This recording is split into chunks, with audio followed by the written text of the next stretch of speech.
The Holocene has ended.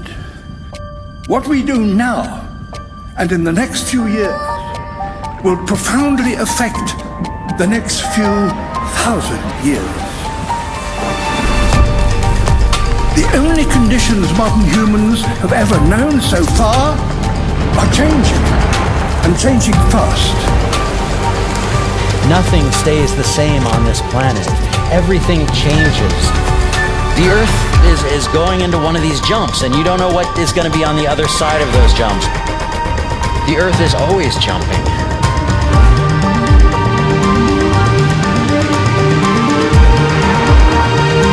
Things move on this planet. Things are not still. Everything is turning.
As it begins to run out of fuel, the sun won't simply fade away to nothing. Its core will collapse, and the extra heat this generates will cause its outer layers to expand.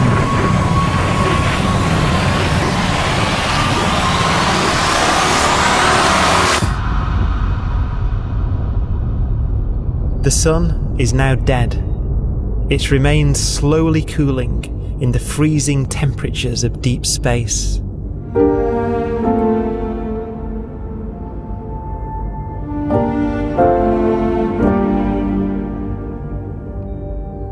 The fate of the sun is the same as for all stars.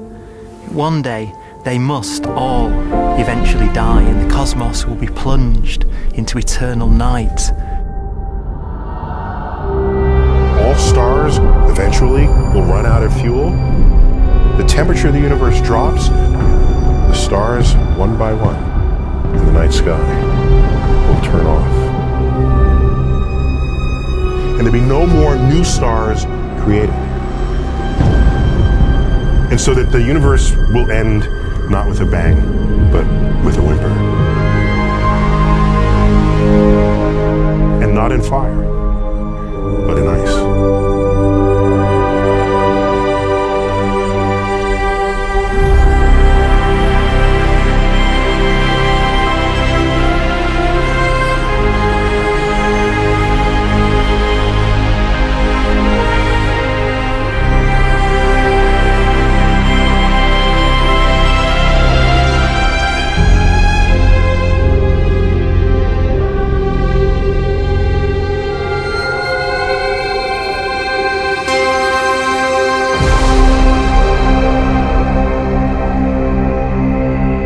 With no fuel left to burn, a white dwarf's faint glow comes from the last residual heat from its extinguished furnace.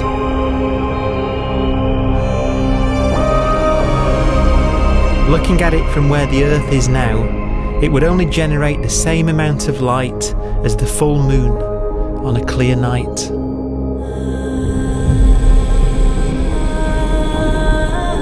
The faint glow of white dwarfs will provide the only illumination in a dark and empty void littered with dead stars and black holes.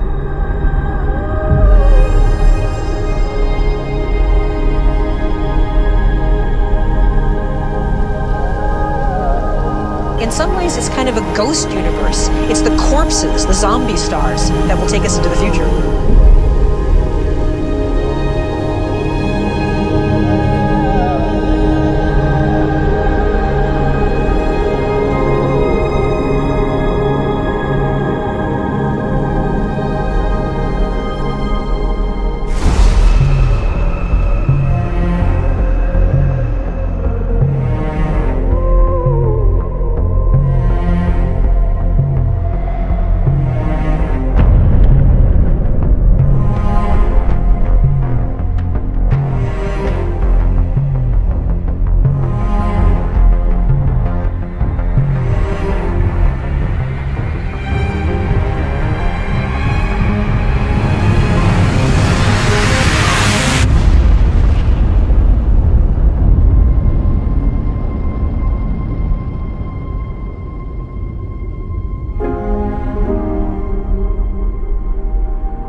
A black dwarf will be the final fate of those last stars.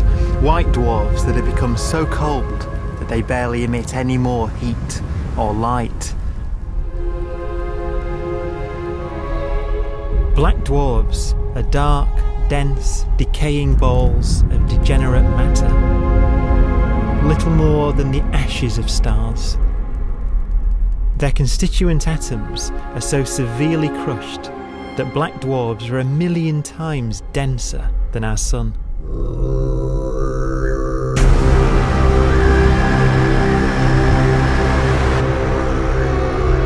Stars take so long to reach this point, we believe there are currently no black dwarfs in the universe.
We have a pace of life that's based on really the energy available to us now. You could imagine living conscious systems which have a very different pace and therefore can extend out at least a lot farther than you'd imagine otherwise. You could have a living system where if it had a thought every 10 trillion years, that would seem normal. Even if our life dies out, one could imagine at some time arbitrarily far in the future, a fluctuation occurs which allows intelligent life to exist again for a little while. So you might have islands in time of intelligence.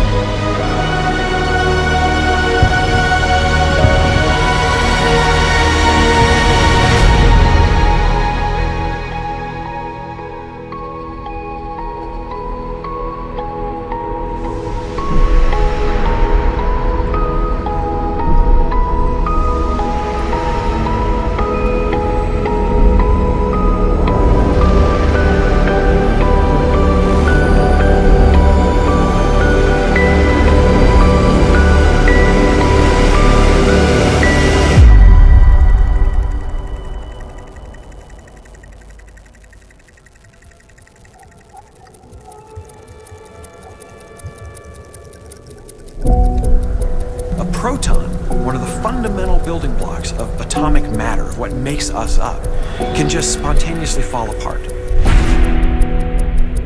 Any material that evades the pull of a black hole eventually dies away as its protons disintegrate.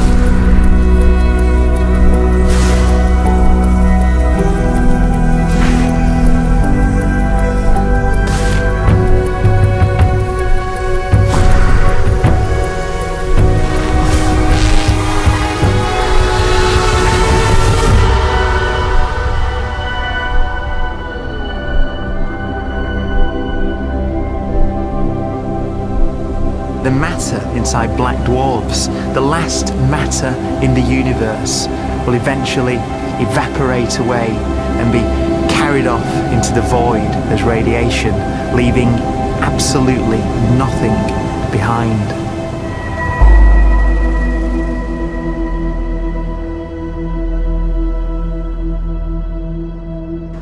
With the black dwarfs gone, there won't be a single atom of matter left. All that will remain of our once rich cosmos will be particles of light and black holes.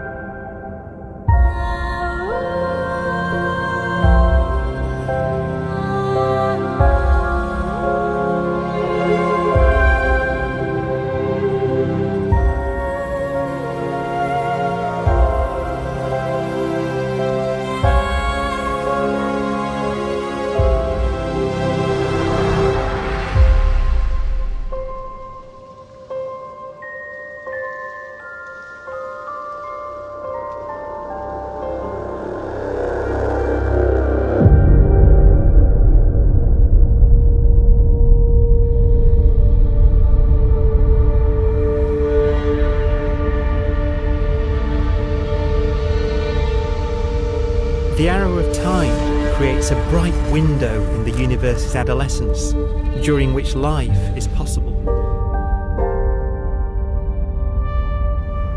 But it's a window that doesn't stay open for long.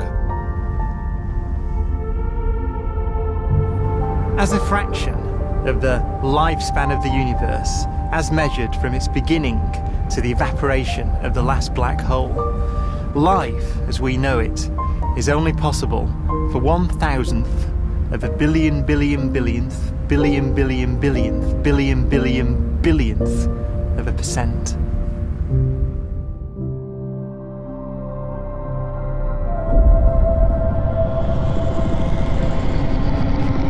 Black holes become the fundamental building block of the universe. A galaxy will basically be a supermassive black hole in a center with smaller black holes orbiting it. Zombie galaxies filled with black holes continue to evolve. They'll eat each other and they'll get bigger, and maybe they'll fall into the supermassive black hole and it'll get bigger. The universe will still be an exciting, dynamic place. It's just that the timescales we're talking about are now trillions of years instead of thousands or millions of years.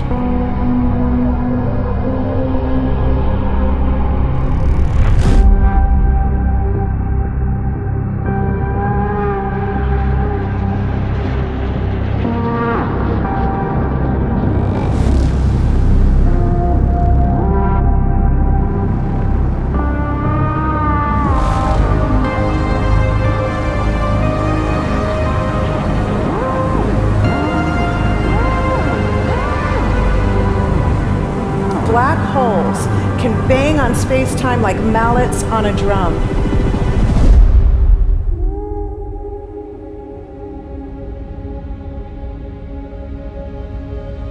And they have a very characteristic song.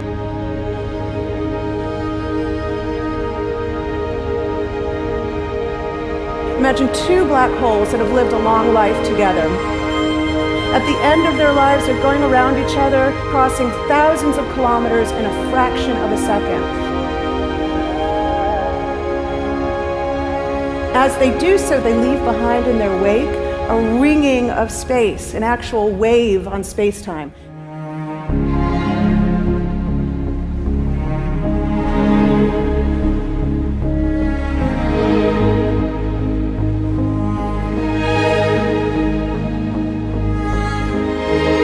space squeezes and stretches as it emanates out from these black holes banging on the universe.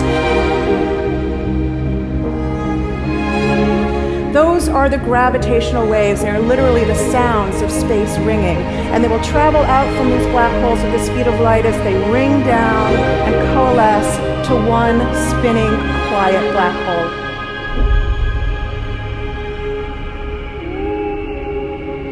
If you were standing near enough, your ear would resonate with the squeezing and stretching of space. You would literally hear the sound.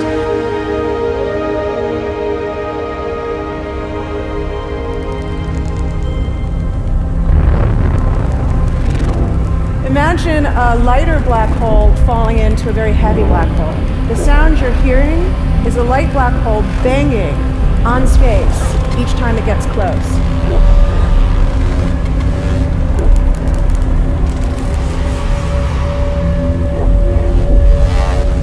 As it falls in, it gets faster and it gets louder.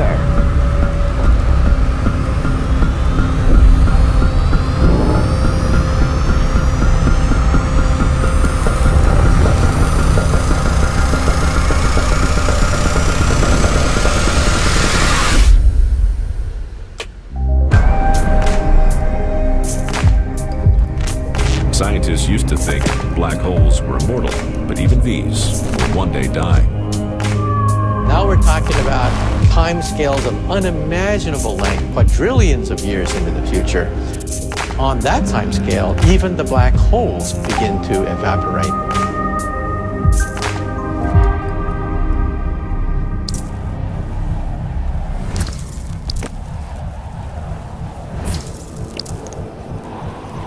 According to quantum mechanics, space is filled with virtual particles, antiparticles, that are constantly materializing in pairs, separating, coming together again, and annihilating each other.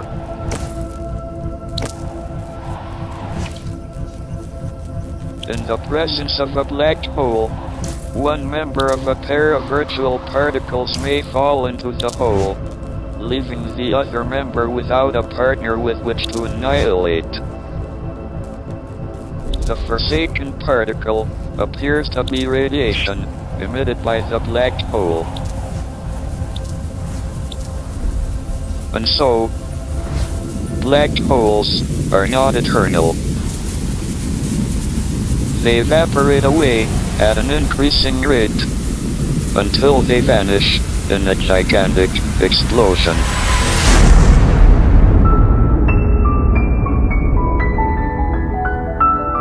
Quantum mechanics has allowed particles and radiation to escape from the ultimate prison, a black hole.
Philosophers and poets have asked the question, will the world end in fire or ice? We can now give an answer. The latest evidence shows that the universe is not slowing down, but it's speeding up out of control. And the universe, we think, will die in ice. Trillions upon trillions of years from now. Empty space itself has energy. In every little cubic centimeter of space, whether or not there's stuff whether or not there's particles, matter, radiation, or whatever, there is still energy even into space itself. And this energy, according to Einstein, exerts a push on the universe. What is the weird stuff that's accelerating the universe? We call it dark energy. And this stuff is the dominant stuff of the universe. Almost 3/4 of the matter-energy content of the universe is this dark energy. And we don't know what it is. Dark energy, unlike matter or radiation, does not dilute away as the universe expands. This has crucial implications for what the universe is going to do in the future. So what will be the future of the universe? Well, if the dark energy remains dominant and repulsive, the universe will expand forever.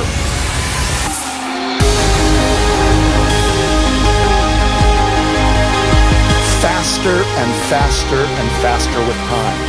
A runaway universe. 70% of the energy of the universe resides in empty space, and we don't understand why. But we do know what will happen. If that energy continues to be there, the universe will become cold and dark and empty. That's the future as it might be. We don't know because we don't yet understand the nature of dark energy. Until we do, we won't know the future. We won't even understand our own origins. And that's why we want to know and study this subject.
Forecast does seem to be for an ever colder, ever emptier universe.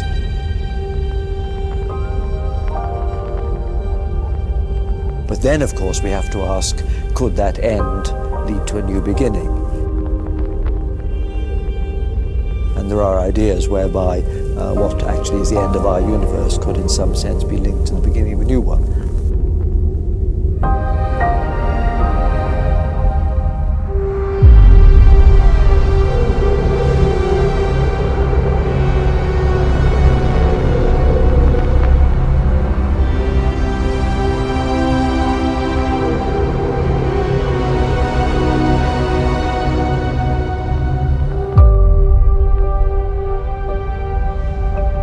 We've worked out the mathematics, the equations. They seem to say that if you have an atom smasher that can concentrate tremendous amounts of energy at a single point, you can perhaps open up a gateway, a baby universe.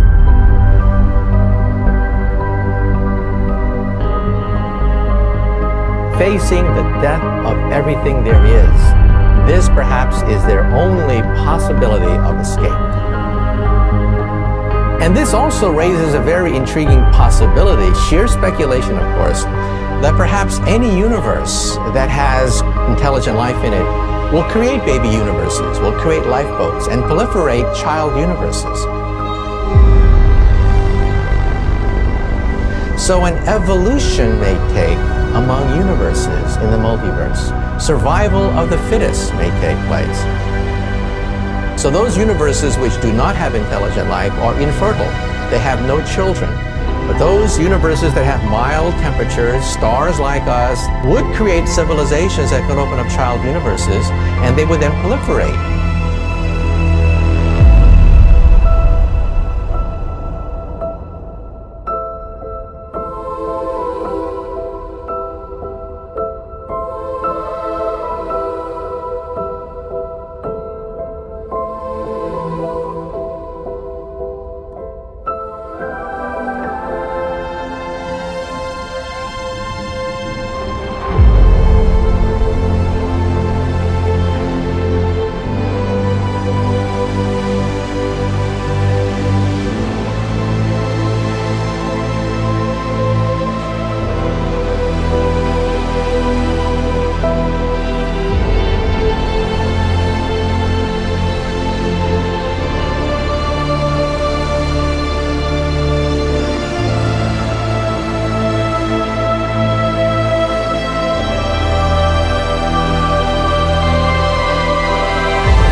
After an unimaginable length of time, even the black holes will have evaporated and the universe will be nothing but a sea of photons gradually tending towards the same temperature as the expansion of the universe cools them towards absolute zero.